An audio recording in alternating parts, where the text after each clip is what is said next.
First thing you're going to do is you're going to turn off the breaker. Bam, turn it off. Then you want to turn off the valve. That's the water coming into the tank.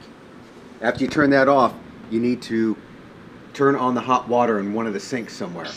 You're trying to relieve pressure out of the tank, otherwise it'll splash up on you. Once you've let some water go out, come back and on your relief valve, that tight pipe that comes underneath there, put a bucket or something underneath there and pull on the relief valve a little bit. It'll relieve the pressure inside. Once you've done that, you take your tool and you're going to cut the pipe. If your union's here, cut as close to the union on the top part as possible. On the bottom, you want to leave a little bit, you want to cut down below, but you got to leave a little bit of space. You may have to cut again. Once you've cut that, you pull that all out. You're going to need to dry fit put your new union in to the top, and put the coupling down on the bottom piece and figure out how big of a piece of pipe you need to put in between there. Cut it, put it in there, dry fit everything, make sure everything fits. The union will screw down. Once everything's dry fitted, then you're going to connect everything. You're going to glue everything up. And you take each piece, take it apart, and you glue each one separately. Is probably the easiest way.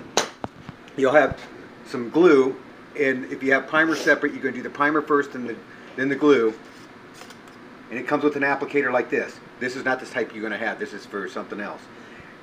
When you do it, you're going to want to put the primer and or the glue on both pieces. Wipe it around the outside of the pipe and on the inside of the coupling or the inside of the union.